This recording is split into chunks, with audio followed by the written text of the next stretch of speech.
सचिन पायलट के सहारे अब पूरी कांग्रेस पार्टी के साथ साथ कांग्रेस के विधायक और निलंबित विधायक मुकेश भाकर भी आ गए हैं। उन्हीं के सहारे वो चल रहे हैं। सचिन पायलट के चरणों में शरण ले ली है। नमस्कार साथियों, स्वागत है आप सभी का। आप देख रहे हैं राजस्थान वन। मैं हूं आपका दोस्त नीरज शर्मा। आज विधानसभा सत्र का पहला दिन था। लंबे समय विधानसभा स्थगित रही।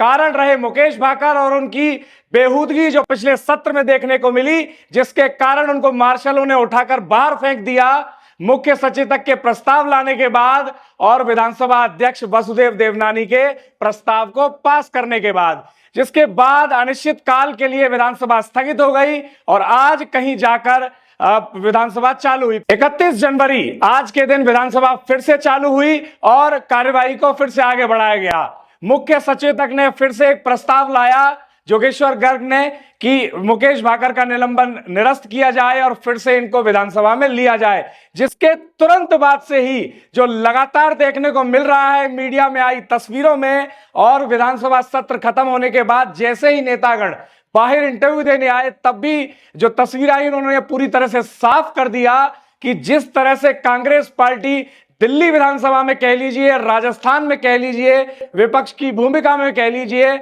हर रूप में सचिन पायलट के सहारे ही चल रही है। यह पूरा फंडा मुकेश भाकर को भी भली भांति समझ में आ गया है और उन्होंने भी तय कर लिया है कि जिस तरह से उनकी पार्टी सचिन पायलट के सहारे चलती है, वो भी अपने आगे का राजनीतिक जीवन पूरा सचिन पायलट के चरणों में बैठे ही बिता देंगे।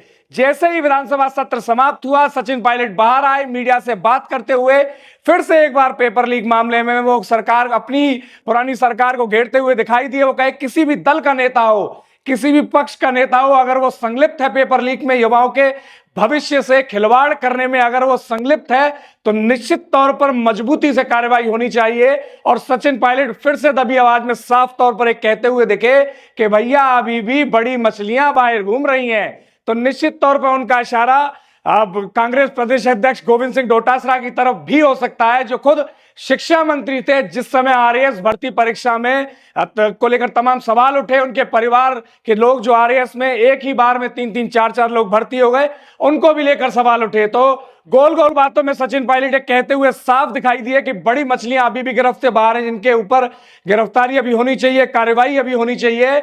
और मुकेश भाकर, जिनकी बात हम शुरुआत में कर रहे थे, निलंबित विधायक जिन्होंने सारी बेहूदगी की हद पार कर दी थी पिछले विधानसभा सत्र में, गुंडाई दिखा रहे थे विधानसभा के अंदर, जिस पर उनको निलंबित कर दिया गया था और मार्शलों ने उठाकर उनको किसी सड़क छाप व्यक्ति की तरह उठाकर बाहर फेंक दिया विधानसभा के। वो मुकेश भाकर अब सचिन पायलट के चरणों में बैठे दिखाई दे रहे हैं। उनके पीछे किसी सैनिक की तरह खड़े दिखाई दे रहे हैं, बिल्कुल हाथ बांधे हुए, और उन्होंने पूरी तरह मन ही मन में मान लिया है कि सचिन पायलट ही बॉस है कांग्रेस के। अगर आगे कांग्रेस में बढ़ना है या राजस्थान में बढ़ना है या राजनीति में बढ़ना है, तो निश्चित तौर पर सचिन पायलट के साथ रहना होगा, उनसे सीखना होगा और जिस तरह वो बताएं उसी तरह चलना होगा। यह साफ तौर पर तस्वीरों में देखा जा सकता है। आपकी क्या राय है जरूर कमेंट कीजिए, जानकारी को शब तक शेयर कीजिए। जय हिंद, जय जय भारत।